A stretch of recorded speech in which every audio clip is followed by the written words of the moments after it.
Bismillah. Assalamualaikum warahmatullahi wabarakatuh. Alhamdulillah. Assalatu wassalamu ala rasulillah wa ala alihi wa sahbihi wa man wala. Asyhadu an la ilaha illallah wahdahu la syarikalah wa asyhadu anna Muhammadan abduhu wa rasuluhu la nabiyya ba'dah. Ya ayyuhallazina amanu taqullaha haqqa tuqatih wa la tamutunna illa wa antum muslimun. Amma ba'du, fa inna asdaqal hadits kitabullah wa khairal hadi Muhammadin sallallahu alaihi wasallam wa syarrul umuri muhdatsatuha wa kullu muhdatsatin bid'ah wa kullu bid'atin dhalalah wa kullu dhalalatin finnar. Ayyuhal ikhwah hadinallahu wa iyyakum ajmain. Alhamdulillah, kita bersyukur pada Allah Subhanahu wa taala sampai saat ini, sampai detik ini Allah Subhanahu wa taala masih memberikan kepada kita nikmat berupa nikmat sehat, nikmat waktu luang, nikmat iman, nikmat Islam, sehingga Allah Subhanahu wa taala masih mempertemukan kita dalam media ini untuk melanjutkan pelajaran kita dari kitab Ad-Durus Al-Yaumiyah. Kita akan lanjutkan pelajaran yang ke-48. Pelajaran ke-48 yaitu tentang salat.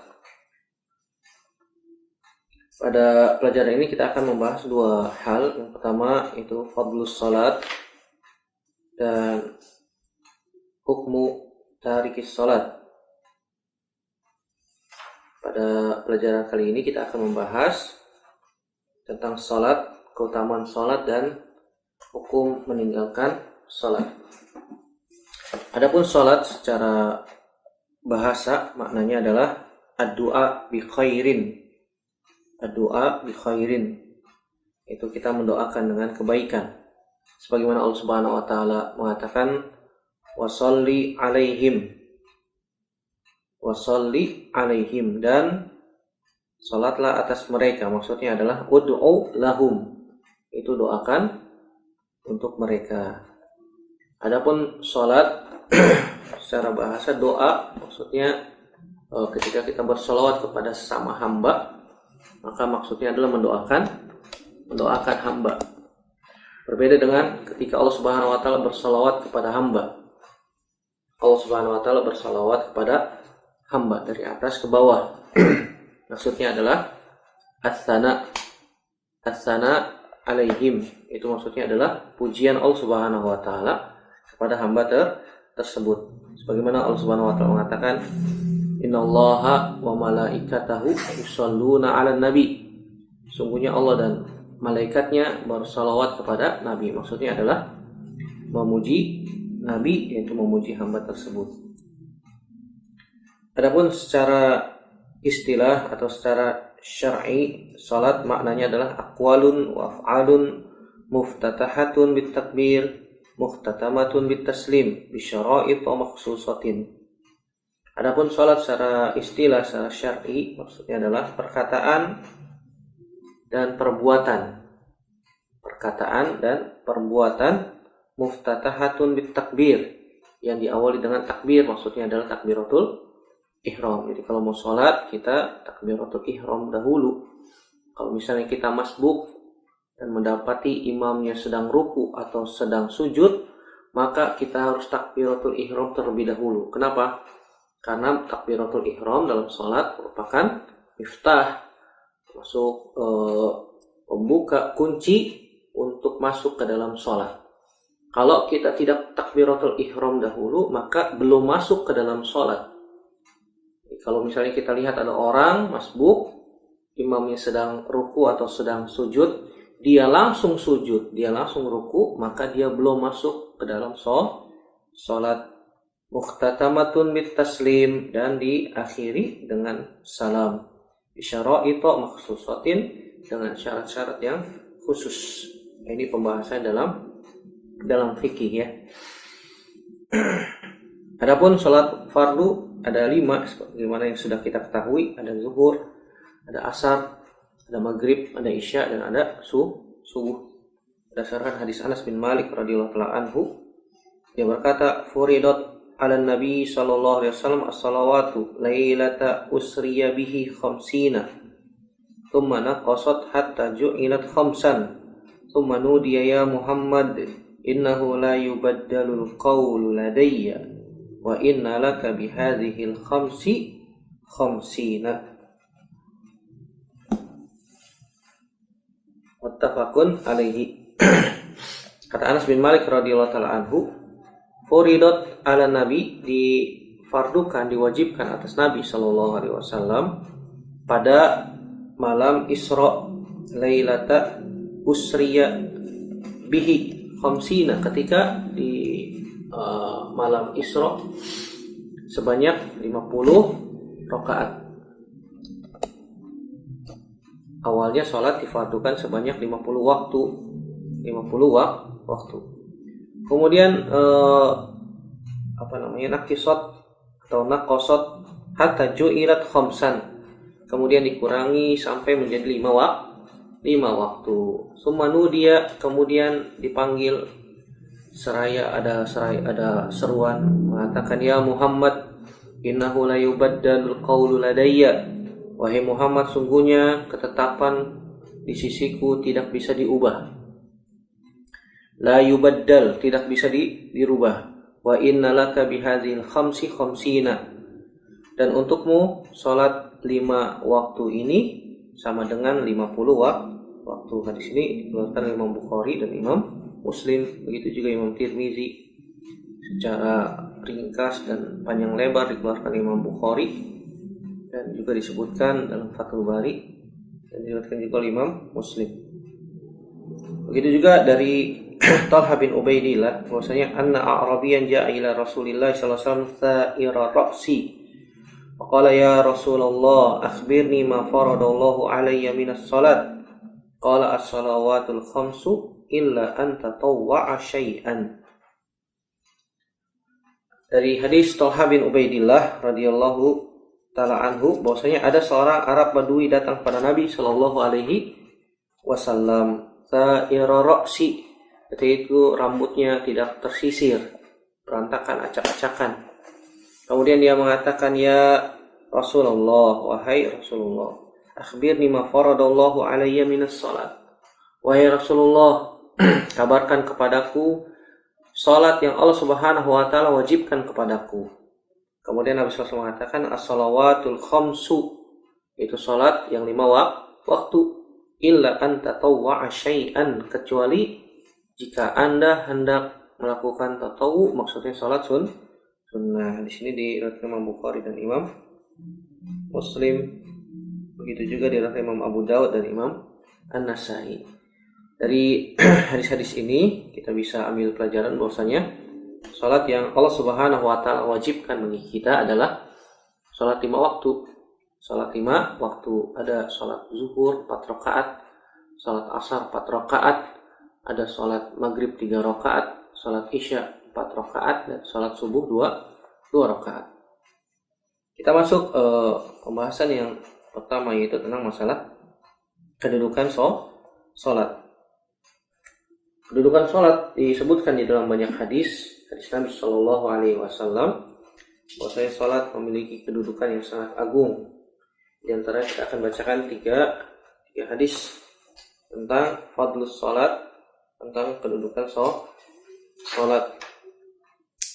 Yang pertama, hadis Abdullah bin Umar radhiyallahu anhuma, dia berkata, Nabi SAW bersabda, buniyal islamu ala khamsin, syahadati an la ilaha illallah wa anna muhammadar rasulullah wa iqamis salah wa ita'iz zakah wa hajjil baiti wa shaumi ramadan. Muttafaqun alaihi. Dari sahabat Abdullah bin Umar radhiyallahu anhuma, dia berkata, Nabi SAW bersabda, Islam dibangun atas 5 perkara. Itu syahadati an la ilaha illallah wa anna muhammadar rasulullah wa iqamis salah, menegakkan salat, wa ita'iz zakah, dan menunaikan zakat, hajjil bait, haji ke Baitullah, dan puasa Ramadan. Muttafaqun alaihi. Di sini perhatikan Nabi SAW menyebutkan tentang rukun Islam. Di antaranya adalah salat.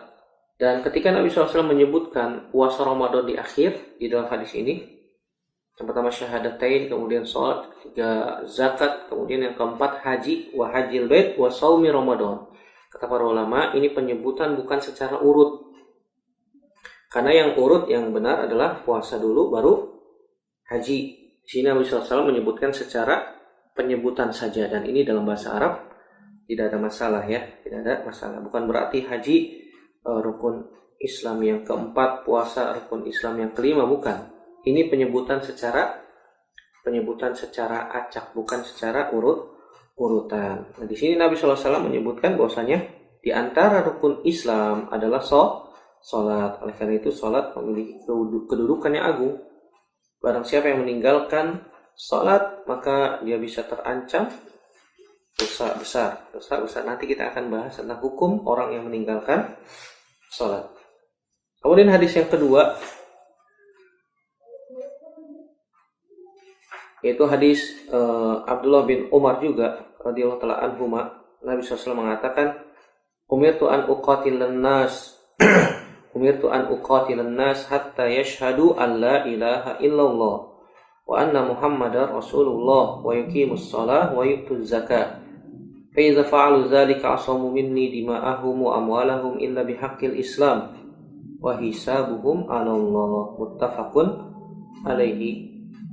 Dari sahabat Abdullah bin Umar radhiyallahu taala anhuma juga, dia berkata, Nabi SAW bersabda, aku diperintahkan untuk memerangi manusia sampai mereka bersyahadat la ilaha illallah Muhammadur Rasulullah, menegakkan salat, menunaikan zakat. Fa idza fa'alu dzalika, jika mereka sudah melakukan hal tersebut, asamu minni dima'ahum wa amwalahum, maka darah mereka dan harta mereka terjaga, illa bihaqqil Islam, kecuali dengan hak Islam, wa hisabuhum 'ala Allahi, dan hisab mereka dikembalikan kepada Allah Subhanahu wa taala. Jadi di sini Nabi SAW menyebutkan, aku diperintahkan Allah Subhanahu wa taala. Aku diperintahkan oleh Allah Subhanahu wa taala untuk memerangi manusia. Artinya untuk mendakwahi manusia untuk agar mereka bersyahadat la ilaha illallah. Jadi Nabi SAW ketika ingin memerangi sebuah kaum, Nabi SAW biasanya tunggu sampai terdengar azan atau tidak. Jika terdengar azan, maka negeri tersebut adalah kaum muslimin, maka Nabi SAW tidak serang. Jika tidak terdengar azan, maka Nabi SAW biasanya mengirim sebuah utusan untuk mendakwahi kaum tersebut, untuk mendakwahi agar masuk Islam, hatta yashhadu an la ilaha illallah wa anna muhammadar rasulullah. Kalau mereka sudah bersyahadat, mereka masuk Islam, maka Nabi SAW tidak serang, karena sudah menjadi bagian kaum muslimin. Tapi kalau mereka tidak mau masuk Islam, maka diberikan waktu untuk membayar jizyah, untuk membayar upeti. Kalau mereka mau membayar upeti, maka mereka berada di bawah kekuasaan kaum muslimin dan mereka terjaga. Mereka terjaga. Kalau mereka tidak mau membayar upeti, maka Nabi SAW baru mengumumkan memerangi mereka. Ketika Nabi SAW memerangi mereka pun, Nabi SAW melarang sahabat untuk menghancurkan bangunan, tidak membunuh orang yang sudah tua, tidak membunuh anak-anak, tidak membunuh wanita, dan tidak merusak tanaman. Perhatikan adab Islam dalam berperang. Nabi SAW melarang ketika berperang untuk menghancurkan bangunan. Tidak boleh menghancurkan bangunan. Tidak boleh membunuh orang yang sudah tua, renta, anak-anak, wanita, dan tanaman. Jadi tidak boleh dihancurkan. Berbeda dengan orang-orang kafir. Orang-orang kafir kalau berperang, bangunan dihancur-hancurkan, orang tua dibunuh, anak-anak dibunuh, disembelih, wanita-wanitanya diperkosa, dan seterusnya. Nasallallahu salamata wal afiyah. Perhatikan Islam dalam peperangan juga sangat tinggi adab Islam. Sampai mereka bersyahadatain. Kalau mereka sudah bersyahadatain, maka diperintahkan untuk mendirikan sholat. Setelah syahadatain, maka mendirikan sholat, ajarkan sholat. Wa yu'tuz zakat, dan mereka membayar zakat. Kenapa tidak disebutkan haji dan puasa dalam hadis ini? Ada yang mengatakan bahwasanya belum diwajibkan. Ketika itu belum diwajibkan. Allahu a'lam bishawab. Fa idza fa'alu dzalika, kalau mereka sudah melakukan hal tersebut, asamu minni dima'ahum wa amwalahum.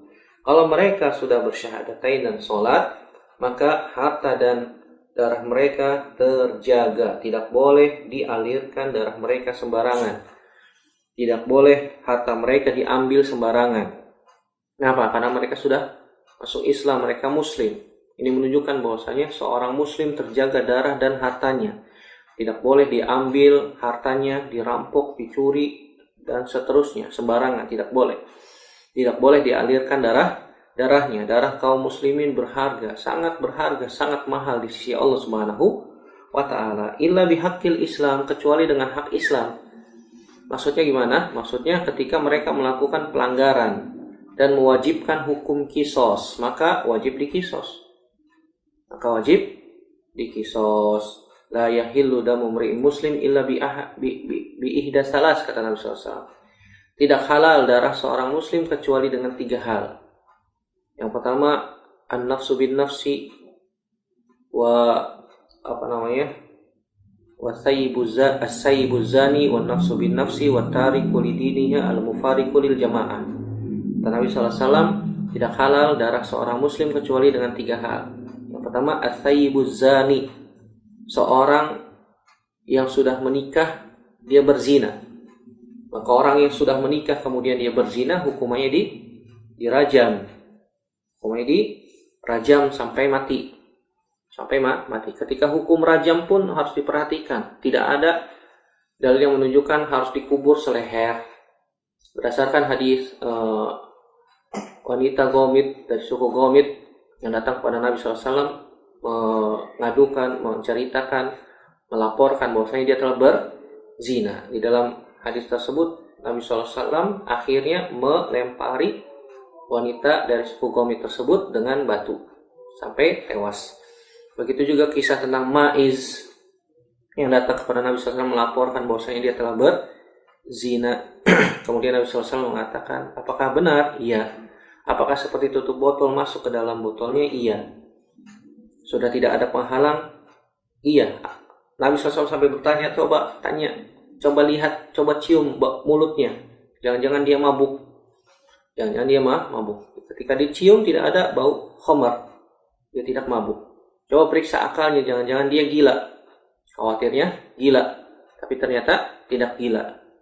Sampai Nabi SAW memutuskan rajam, karena dia sudah menikah. Orang yang sudah menikah berzina, maka hukumannya adalah rajam sampai mati. Dalam hadis tersebut disebutkan bahwasanya Ma'iz ketika di pertengahan rajam kabur. Ini menunjukkan bahwasanya dia tidak diikat. Ini menunjukkan dia tidak dikubur seleher. Kalau dikubur seleher, kaburnya gimana? Kalau dia diikat, ya nggak bisa kabur karena diikat. Ini menunjukkan bahwasanya orang yang dirajam tidak dikubur seleher, tidak diikat, dalam keadaan bebas, dan melempari batunya dengan batu yang sedang.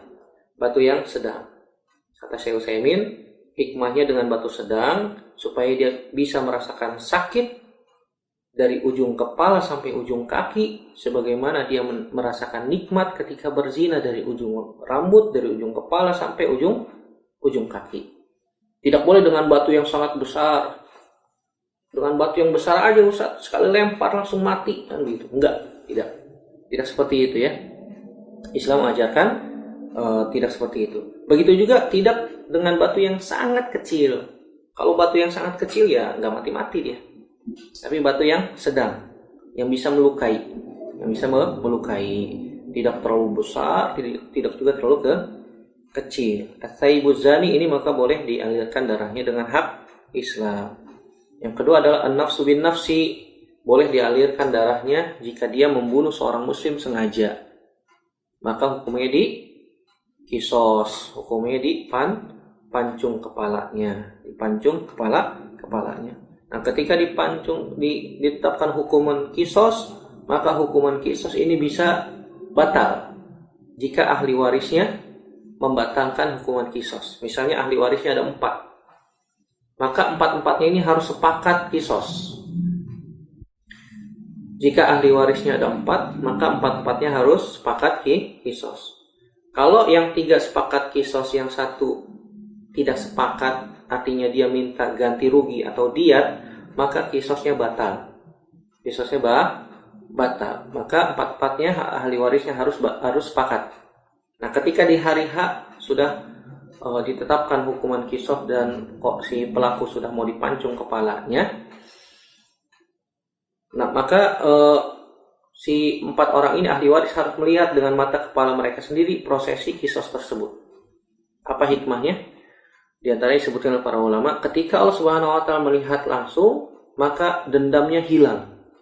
Dendamnya hilang tuh, pelakunya sudah dipancung mati. Maka dendamnya hilang. Yang kedua hikmahnya, bisa jadi Allah Subhanahu wa taala menanamkan, memasukkan ke dalam hati mereka rasa kasih sayang. Sehingga ketika sudah mau dipancung kepalanya, sebagian dari mereka mengatakan, stop, saya batalkan hukum kisosnya, saya minta ganti rugi. Maka ketika itu kisosnya batal.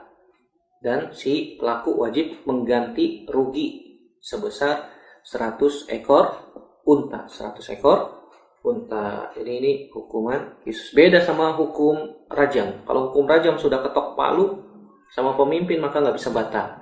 Tidak bisa batal. Yang ketiga yang boleh dialirkan darahnya adalah at-tariku lidinihi al-mufariqu lil jamaah. Orang yang murtad, orang yang meninggalkan agamanya, hukumannya adalah dipancung, dibunuh. Bukan berarti Islam hukumannya kejam, tidak. Tetapi untuk membuat masyarakat jerak, untuk membuat keamanan di masyarakat. Bayangkan kalau ada orang membunuh dipancung, orang akan berpikir 1000 kali untuk membunuh orang. Orang yang mencuri dipotong tangannya, orang akan berpikir 1000 kali untuk mencuri. Kalau saya mencuri nih ketahuan tangan saya bisa buntung. Maka dengan hukuman seperti itu sebenarnya untuk membuat aman, rasa aman, membuat keamanan di dalam masyarakat itu sendiri. Coba lihat, negara yang paling aman sedunia adalah Arab Saudi. Sedangkan negara yang paling banyak sering terjadi kriminalitas adalah, lihat Amerika, lihat negara barat yang tidak menerapkan hukum ini. Maka setiap beberapa jam sekali terjadi perkosaan, terjadi pembunuhan, terjadi pencurian. Kenapa? Karena mereka berani. Orang yang mencuri dipenjara, dikasih makan, bahkan ketemu sama pencuri yang lain, mungkin dia belajar bagaimana cara membobol ini dan itu, sehingga ilmunya bertambah tuh. Keluar bukannya taubat, malah dapat ilmu baru. Kan begitu. Tapi kalau dia dipotong tangannya, udah, ini pencuri nih. Kalau dia mencuri lagi, potong tangan kiri. Habis sudah dua-duanya. Kalau ada orang kelihatan tangannya buntung, pernah mencuri itu orang. Mencuri. Mencuri lagi ketiga kalinya, potong kaki kanan. Mencuri lagi, potong kaki kiri. Mencuri lagi, potong kepalanya sudah. Potong ke kepala, nggak tobat-tobat nih orang, kan begitu. Ini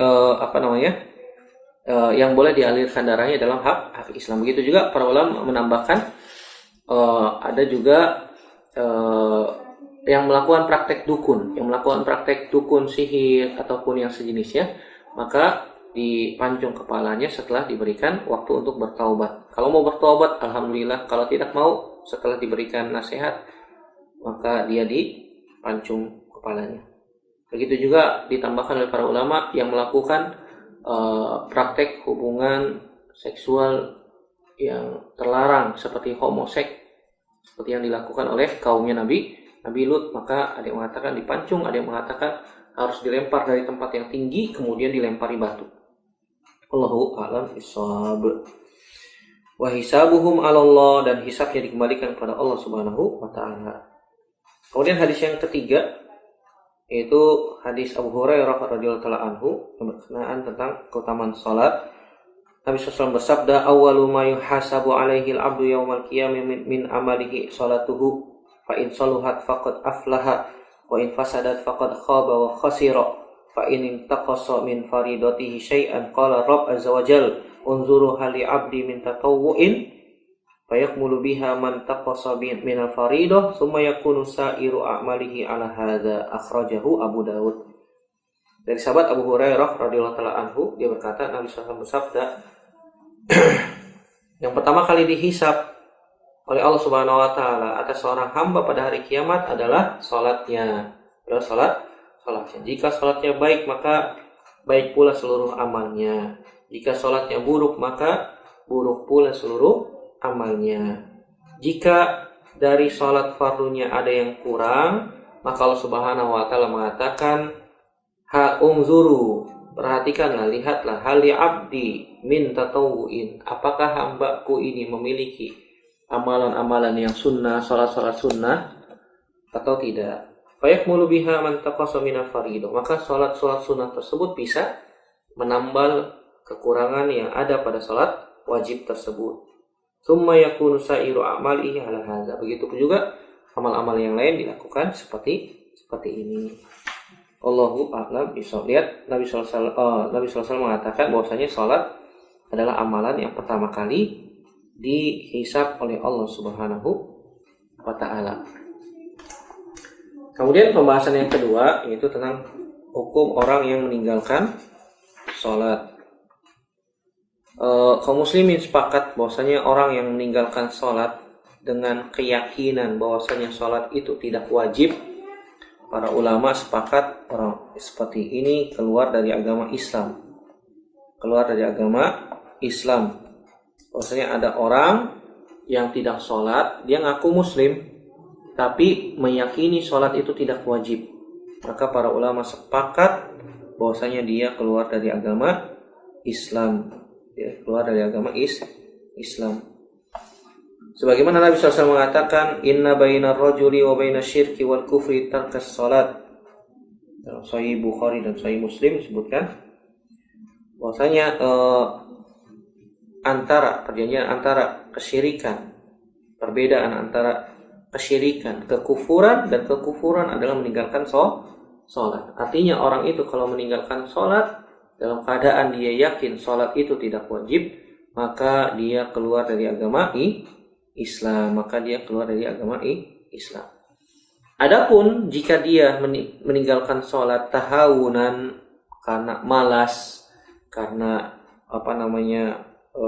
suka menunda-nunda waktu, maka yang rajih dalam masalah ini, maka dia tidak keluar dari agama Islam. Tetapi dia dihukumi orang yang fasik. Orang yang meninggalkan sholat dengan keyakinan sholat itu masih wajib, dia meninggalkan sholat, kadang enggak, maka yang rajih wallahu a'lam bishawab, maka dia adalah fasik. Walaupun ada yang mengatakan kufur, tapi yang dimaksud dengan kufur ini adalah kufur asgor, yang tidak mengeluarkan pelakunya dari agama Islam. Berdasarkan hadis Ubadah bin Samit radhiyallahu anhu, dia berkata, saya mendengar Nabi SAW bersabda, khamsu salawatin katabahunna Allahu 'alal ibad man atabihinna lam yudayyi' minhunna syai'an istighfafan bihaqqihinna kana lahu indallahi ahdun an yudkhilahul jannah wa man lam ya'ti bihinna falaysa lahu indallahi ahdun in syaa'a 'adzabahu wa in syaa'a ghafara lahu. Sahihun akhrajahu Hakim wa Abu Dawud wa Ibnu Majah wa Nasa'i. Sahabat Ubadah bin Samit radhiyallahu ta'ala anhu, dia berkata, Nabi SAW bersabda, khamsu salawatin katabahunna Allahu 'alal ibad. Salat 5 waktu yang Allah Subhanahu wa ta'ala wajibkan kepada seorang hamba. Man atabihinna lam yudayyi minhunna syai'an istighfafan bihaqqihinna kana lahu indallahi ahdun an yudkhilahul jannah. Barang siapa yang tidak menyia-nyiakan salat yang Allah Subhanahu wa ta'ala wajibkan kepada dia, dia menyempurnakannya, maka dia wajib masuk surga, dimasukkan ke dalam surga oleh Allah Subhanahu wa ta'ala. Barang siapa yang menyia-nyiakan salat, menganggap enteng salat, maka Allah Subhanahu wa ta'ala Waman lam ya'ti bihinna falaysa lahu indallahi ahdun. Maka Allah Subhanahu wa taala tidak memiliki kewajiban atau Allah Subhanahu wa taala tidak berjanji kepadanya untuk dimasukkan ke dalam surga. Insya'a azabahu wa insya'a ghafara lahu. Kalau Allah Subhanahu wa taala berkehendak, Allah Subhanahu wa taala akan azab. Kalau Allah Subhanahu wa taala berkehendak, Allah Subhanahu wa taala akan ampuni dia. Di sini dikeluarkan oleh Imam Hakim, Imam Abu Daud dan Imam Ibnu Majah serta Imam Nasai, dan hadis ini sahih. Di sini sahih. Nabi SAW menyebutkan bahwasanya Allah Subhanahu wa taala jika melihat seorang hamba malas mengerjakan sholat, menganggap enteng, menganggap remeh, nauzubillah, nasallallahu salamata wal afiyah, maka dia di bawah kehendak Allah Subhanahu wa taala. Tahtal masyiah, insya'a azabahu wa insya'a ghafara lahu. Ini menunjukkan dosa besar. Ini menunjukkan dosa besar yang tidak mengeluarkan pelakunya dari agama Islam. Jadi yang radhiyallahu a'lam bishawab, orang yang meninggalkan sholat karena malas, karena menganggap enteng sesuatu, tidak kufur, tetapi dia terjatuh pada dosa besar. Ada yang mengatakan fasik, ada yang mengatakan syirik, tapi syiriknya syirik asghar, tidak mengeluarkan pelakunya dari agama Islam. Semoga Allah Subhanahu wa taala memberikan kita taufik agar kita senantiasa menjaga sholat wajib dan menjaga sholat sunnah yang ditetapkan di dalam agama kita oleh Allah dan Rasulnya, dan semoga Allah Subhanahu wa taala kembali mengumpulkan kita di dalam surganya tanpa hisab dan tanpa azab. Amin ya rabbal alamin. Demikian yang bisa kita bahas. Subhanakallahumma bihamdika asyhadu an la ilaha illa anta astaghfiruka wa atubu ilaik. Wassalamualaikum warahmatullahi wabarakatuh.